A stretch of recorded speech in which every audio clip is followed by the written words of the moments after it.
지금 소송의 두 주체인 법원과 당사자에 관한 조문을 내용을 하고 있어. 그럼 머릿속에 조문을 봐봐. 1조 신의성실의 원칙, 민사소송의 이상이라고 해서 총론적인 조문이 하나 있으면서 2조부터 관할, 법원이라는 그 측면에 관할이 쭉 펼쳐져. 쭉 펼쳐져. 그래서 지금 34조의 이송, 35조의 이송, 39조 뭐 즉시항고 이렇게 펼쳐져. 그래서 40조까지 이렇게 펼쳐져. 그 다음에 41조의 소송의 주체인 법관의 제척 기피 회피가 41조부터 50조까지 있어. 49조까지 있고 50조는 법관에 대한 것을 법원 사무관 등에게도 적용하는 조문이 하나 50조까지 있어. 그러니까 관할, 법관의 제척 기피 회피, 관할이 40조까지가 있고 41조부터 50조까지가 법관의 제척 기피 회피, 법원 사무관이 50조에 의해서 이렇게 조문이 있어. 그 다음에 51조부터가 당사자야. 51조부터 당사자고 64조까지가 당사자야. 65조부터 86조까지가 당사자 중에 복수에 등장하는 당사자. 우리가 이른바 공동소송 내지는 다수 당사자 소송이라고 하는 그런 조문이 등장해. 그래서 65조부터 86조까지가 그런 조문이야. 그 다음에 다시 87조가 변호사 대리 원칙, 우리가 이미 한번 언급했던 조문인데 소송 대리인에 관한 조문이야. 그러면 소송 대리인과 대칭되는 개념인 법정 대리인은 조문이 어디가 있어? 자, 민사소송법에서의 대리는 법정 대리와 소송 대리인이 있는데 민사소송법에서 하나 주의할 것은 소송 무능력자를 대신해서 법정 대리인이라는 존재가 실제법의 행위 무능력자에 대해서 법정 대리인이 있는 거와 마찬가지야.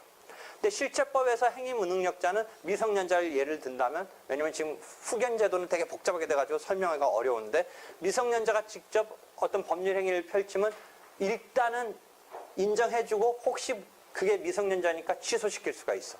그치? 취소시킬 수가 있어. 근데 소송법에서는 미성년자가 소송행위를 하면 일단 인정해주고 취소한다는 개념이 아니라 무효야. 무효. 무효니까 누구를 통해서만 해야 돼? 55조를 보면 법정 대리인을 통해서만 해야 돼. 법정 대리인. 그러니까 처음부터 법정 대리인을 통해서 해야 돼. 소송행위는, 미성년자의 경우는. 그래서 법정 대리인이 소송법의 영역에서는 당사자가 만약 미성년자라고 친다면 법정 대리인이 당사자 역할을 완벽하게 대체돼서 해주는 이런 존재야.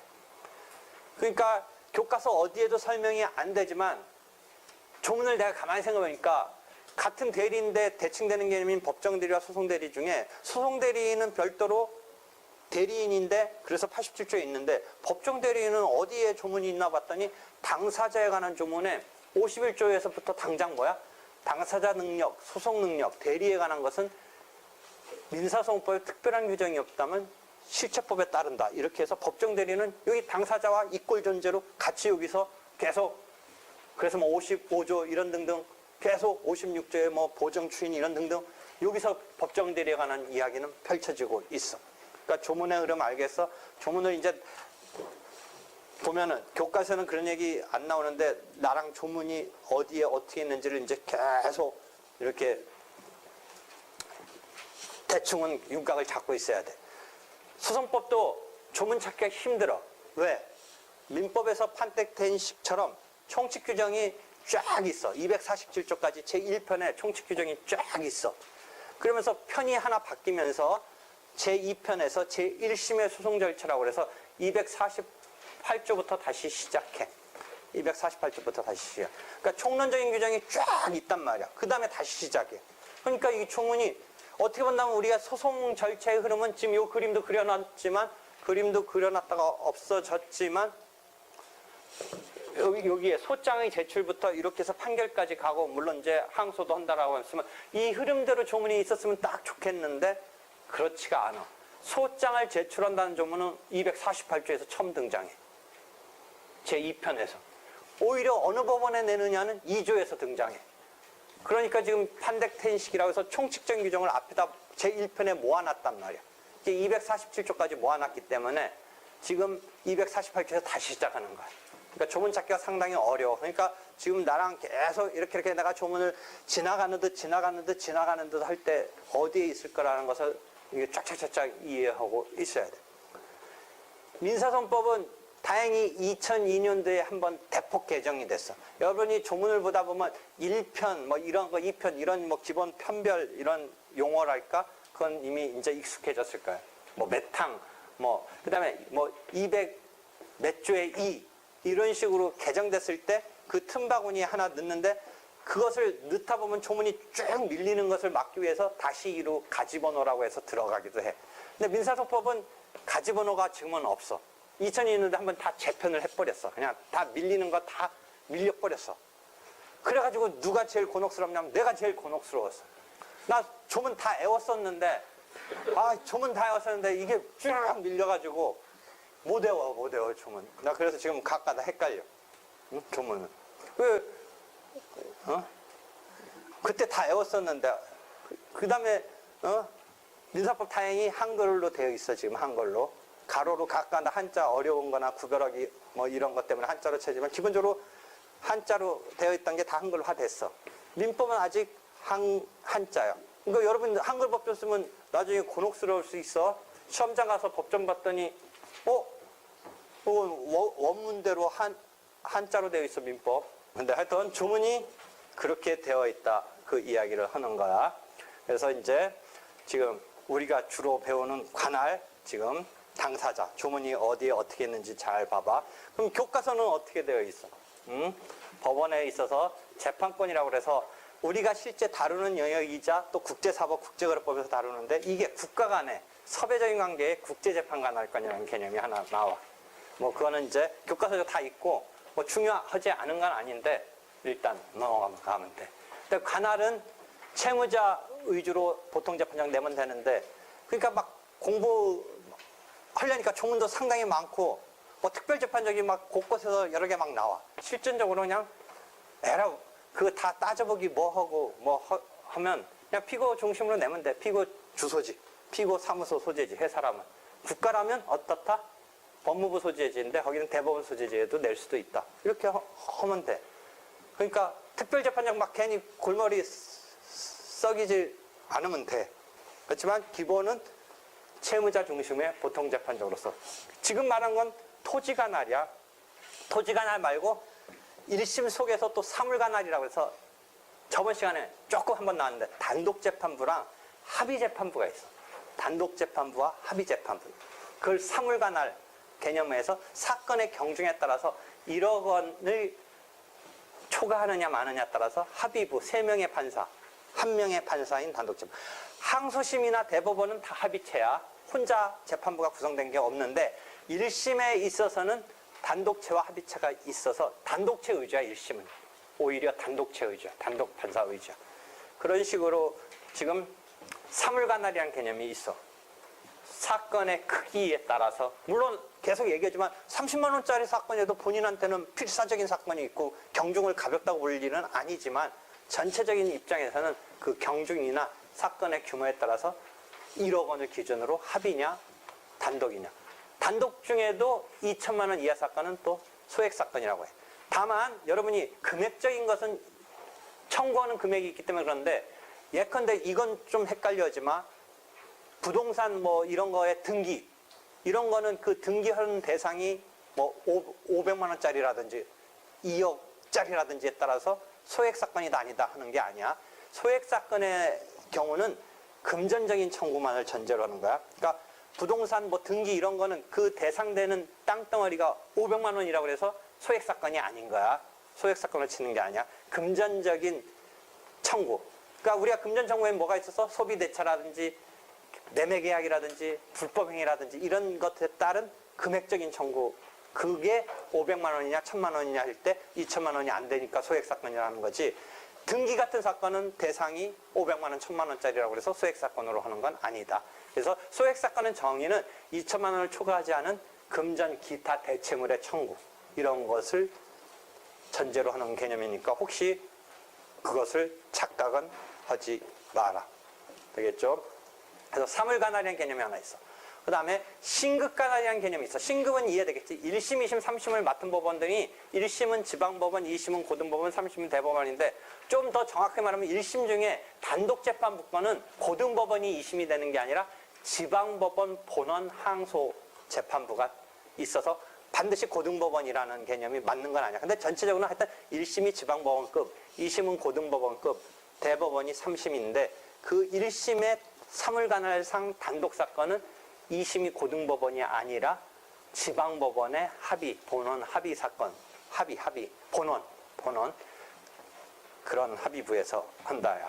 그러니까 예를 들어 천안지원에서의 단독사건은 항소는 어디서 열려? 천안지원에서의 단독사건은 항소, 소액사건 포함해서 단독사건은 항소는 어디서 열릴 것 같아? 천안지원, 아까 대전지방법원 천안지원이라고 했어. 그것의 항소는 어디서 열릴 것 같아? 김민경, 어디서 열릴 것 같아?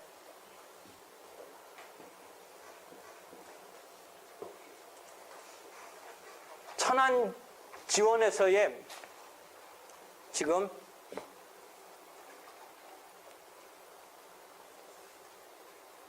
2억 5천만 원짜리 사건이었습니다. 천안지원에서의 30만 원, 500만 원짜리 사건이었습니다. 항소심은 어디일까?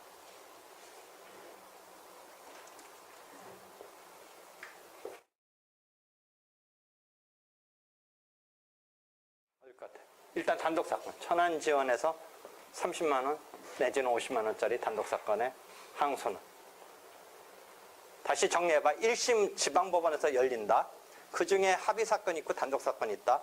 합의와 단독은 소송 목적이값 1억 원을 기준으로 한다.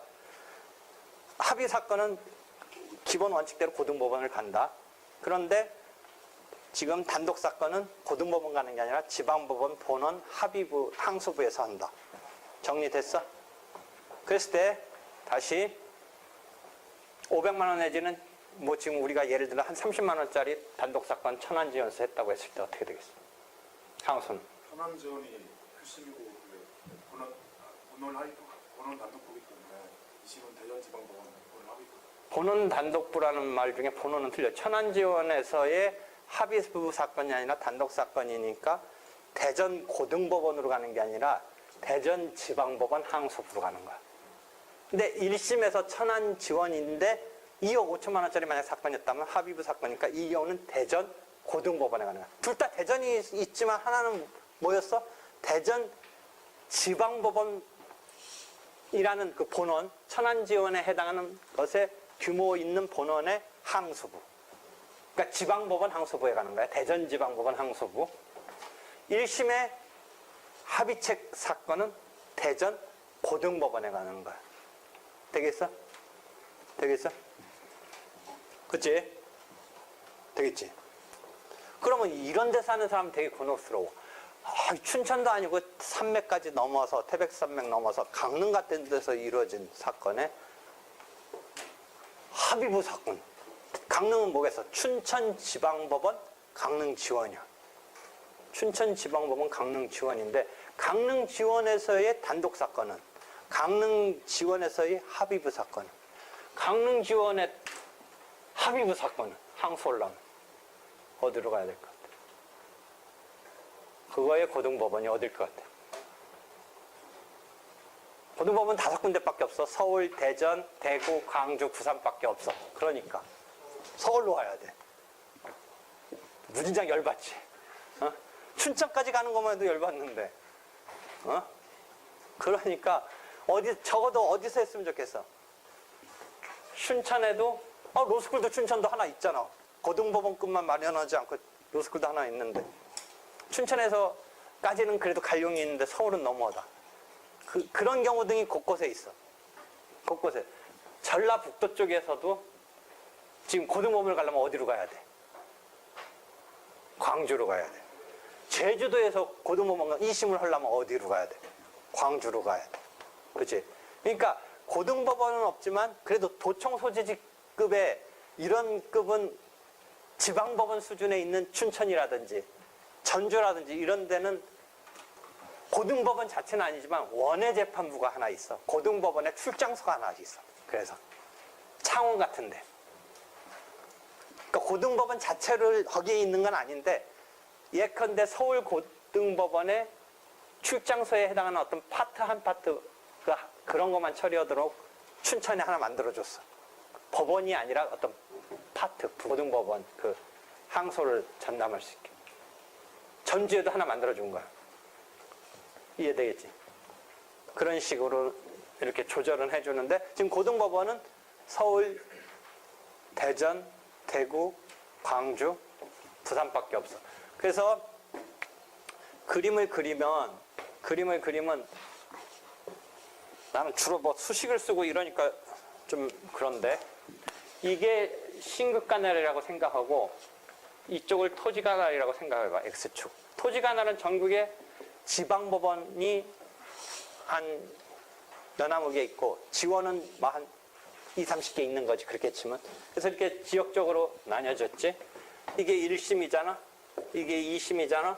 이게 3심이죠. 3심은 서울에 대법원 하나 있지. 그 다음에 2심 고등법원은 서울, 대전, 대구, 부산, 광주가 있지.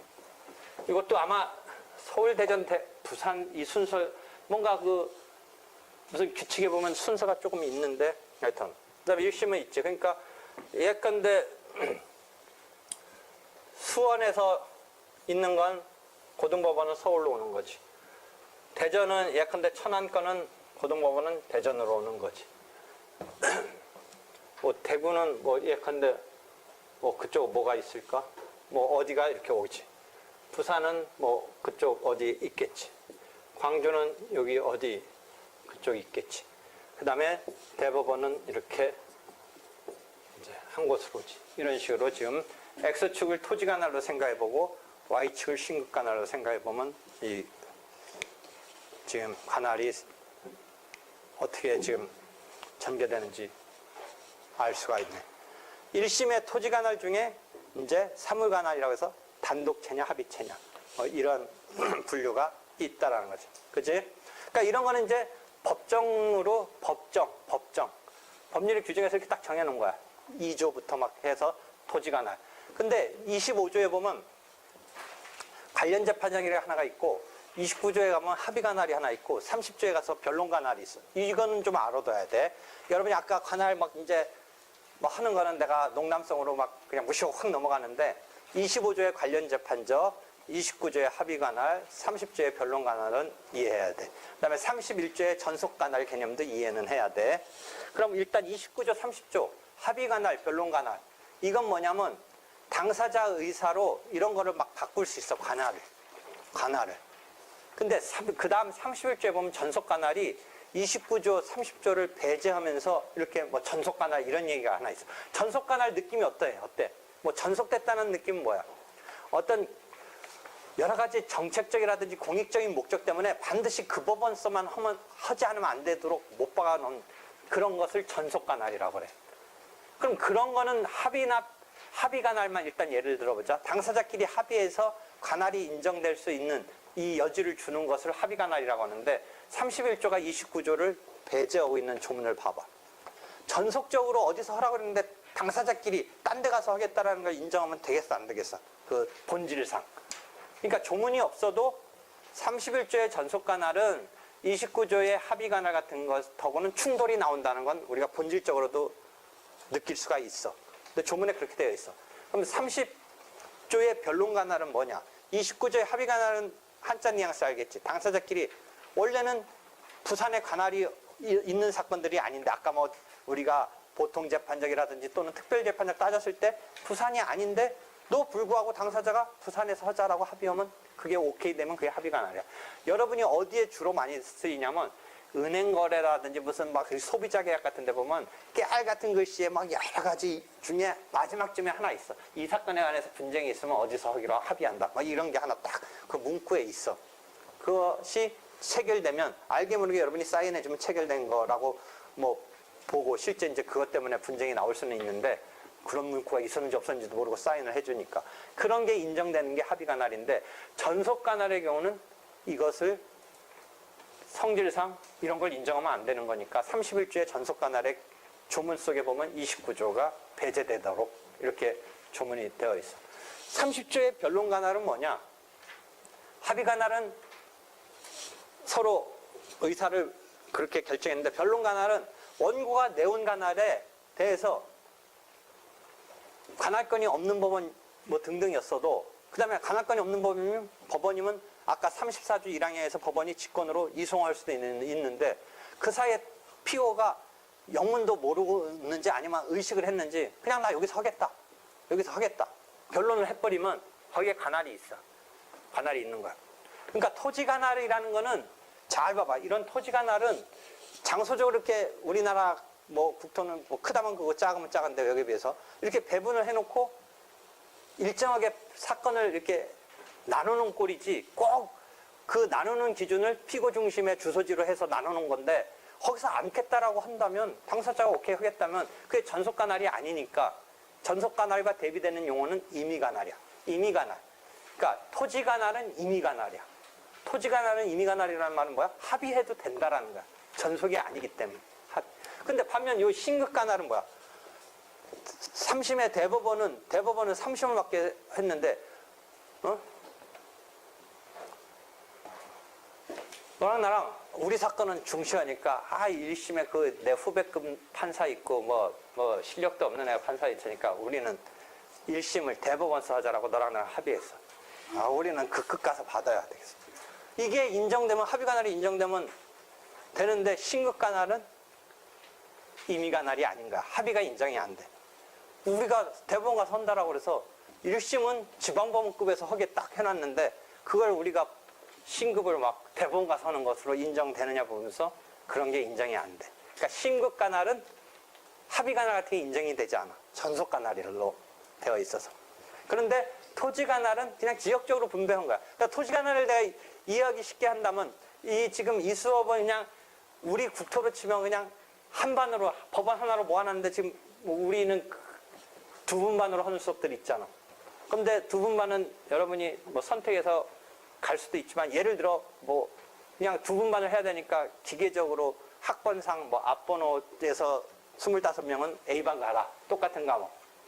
그 다음에 26번부터 뒷번호는 B반 가라. 이런 식으로 나누는 거는 그냥 두 분반 해야 되니까 이렇게 나누는 건데, 그냥 크로스 한다든지 뭐 교수가 오케이 한다든지 뭐 규격적으로 그렇게 해놨지만, 그게 가능하다면 임의관할로 보는 건데, 여러 가지 이유 때문에 그럴 수 없게 해놨으면 전속관할이 되는 거지.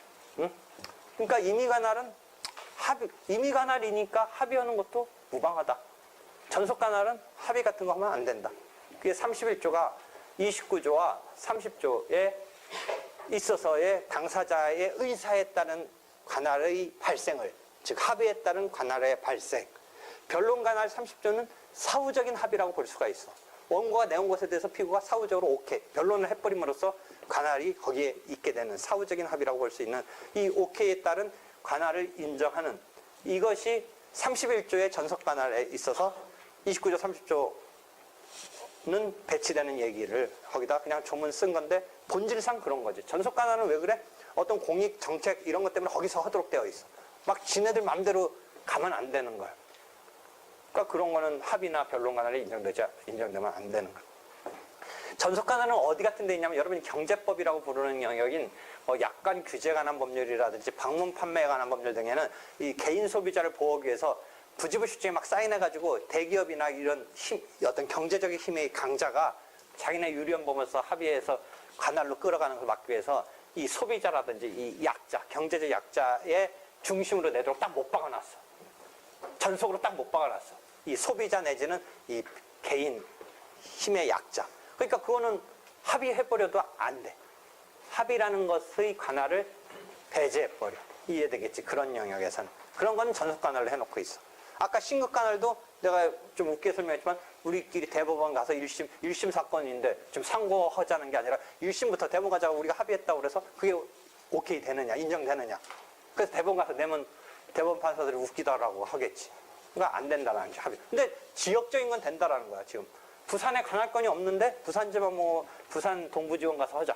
뭐 이런 거 된다라는 거지. 의사가 합치되면 관할권 없는 법원 가서도 할 수도 있다는 거지. 그건 토지 관할의 경우는 굳이 거기 가서 해야 될 필요성은 꼭 없다라는 거지. 그냥 이렇게 전국적으로, 지역적으로, 장소적으로 배분해놓고 가라라고 하는 기준을 보통재판적 등에 의해서 설정해 놓은 건데 그걸 무시하고 합의해서 어디 가서 하겠다라는 걸 막지는 않는다. 전속 관할이 아니니까. 이해되겠지. 그런 식으로 관할에 대한 기본 개념을 하고 있어. 법관의 그 다음에 제척 기피 회피는 형사소송법에서 재판의 공정을 위해서 두고 있는 제도로서 마찬가지로 비슷해. 민사법은 41조가 제척 기피 회피의 시작인데 41조 제척 일정한 사유가 있으면 배제돼. 43조는 그 사유 자체는 아닌데 그래도 공정을 저해할 만한 이런 요소가 있다고 당사자가 어필을 해서 신청 등에 의해서 배제되는 게 기피야. 기피 신청을 해서 배제시킨다. 그 다음에 48조의 회피는 제척 사유라든지 기피 사유가 있는 것을 전제로 법관이 스스로 나 못하겠다고 해. 옛날에 뭐가 있었냐면 형사사건인데 재판부가 동창이 유명한 시국 사건으로 왔어. 그래서 동창이 회피를 했어. 판사가 회피하면 고등학교 동창인가 봐. 근데 유명한 시국 사건이야. 유명한 시국 사건의 피고는 지금도 유명한 법대 교수야. 그래가지고 동기가 판사인데 피해버렸어. 회피. 그런 경우도 있고 뭐 여러 가지 사유가 있어. 회피.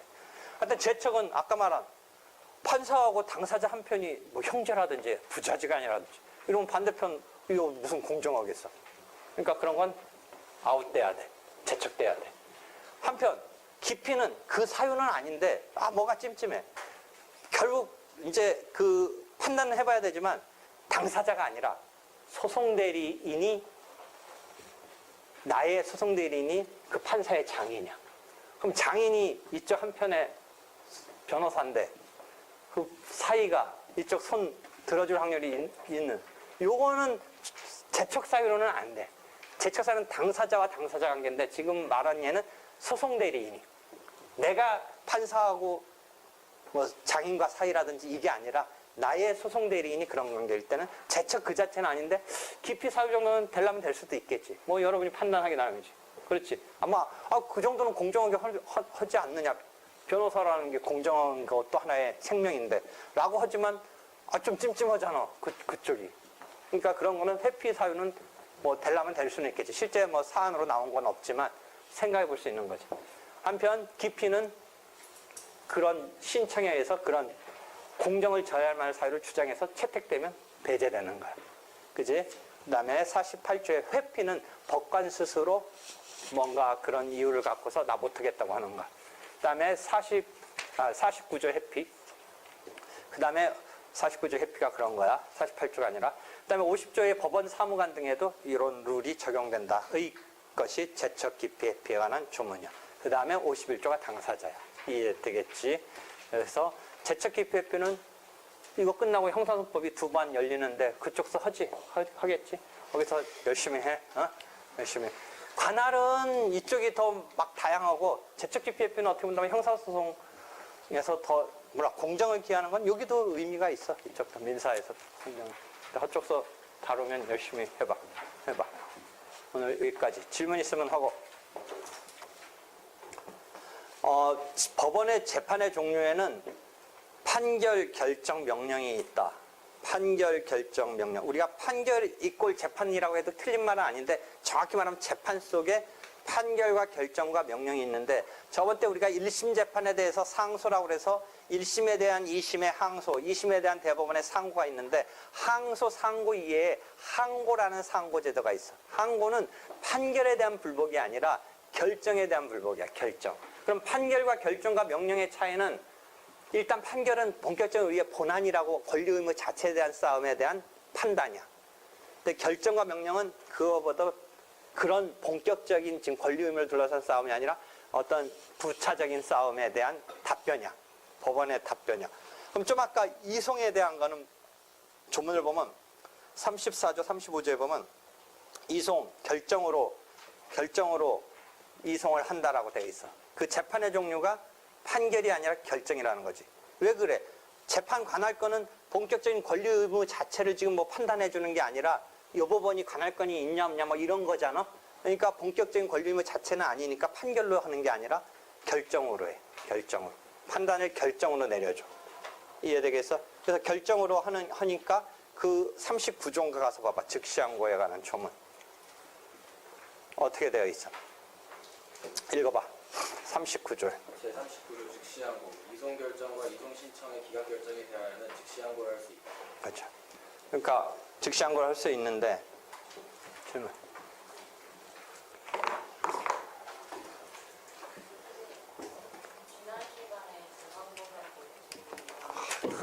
오로지 그거 관심 있어? 응? 중간고사 봐.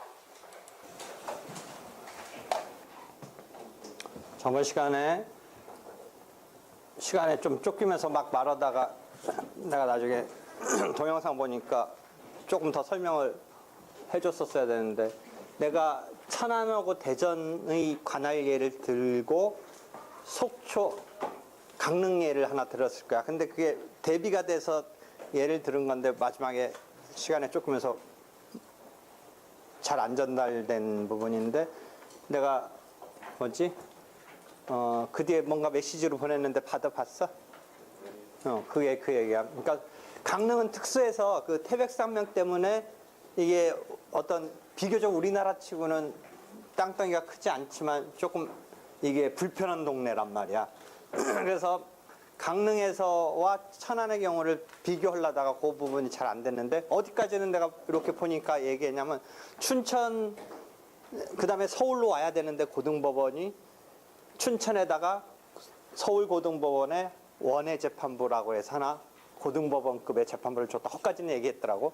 한편 또 강릉에서 본다면 춘천도 또 산맥을 넘어야 돼. 그러니까 1심의 단독 사건에 대해서 항소 사건은 거기까지는 설명했더라고. 강릉에서의 단독 사건은 본원 항소부에 가야 되면 춘천을 가야 돼.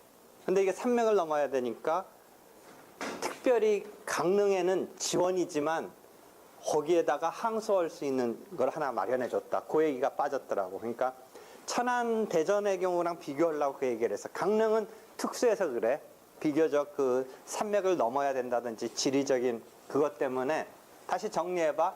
강릉에서 1심의 단독 사건이면 기본적으로 다른 법원의 이 상황처럼 본다면 춘천의 본원 항소부를 가야 돼. 그지? 그 다음에 이제 그 강릉에서의 합의부 사건은 2심이 고등법원이면 서울로 가야 돼.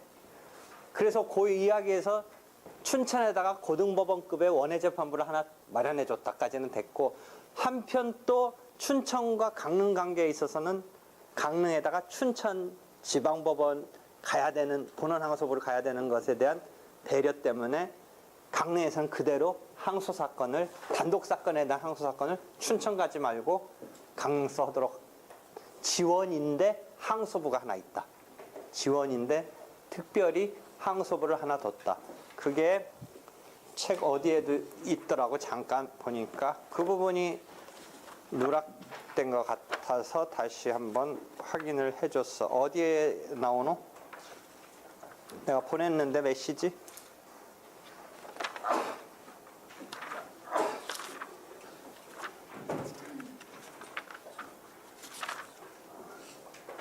옆번호 4-17에 각주 15번 205면 각주 15번에 그 말이 있네. 춘천지방법원 강릉지원 합의부는 제2심을 담당한다. 보통의 1심 단독사건은 그게 지원의 경우면 지방법원 항소부를 가야 되는데 강릉에서 춘천 가는 게 아니라 강릉 자체에 있다. 항소부가 있다. 이해되겠죠? 이건 되게 뭐 소송법 자체가 실무적인 것인데도 더더욱 또 실무적인 거라 조금 뭐 그냥 기계적이랄까 아주 기술적인 거지. 그래도 뭐 하여튼 거기는 좀 특별하니까. 응? 그래서 다시 한번 이야기를 해요.